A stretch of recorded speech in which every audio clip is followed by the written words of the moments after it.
সবাই, এই যে ভাই ও বোনেরা, আপনারা সবাই শোনেন, এই মেয়ে তামান্নার সাথে আমার 2 বছরের সম্পর্ক ছিল।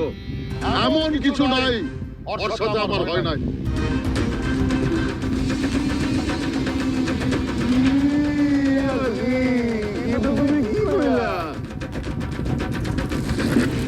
আশিক চাচু, এটা তুমি কি বললা? তোমার সাথে আমার এই সম্পর্ক ছিল? ও, আমি এখন চাচ্চু হয়ে গেছি। আমার কাছে প্রমাণ আছে। কিসের প্রমাণ আছে তোমার কাছে? আমার কাছে ভিডিও আছে।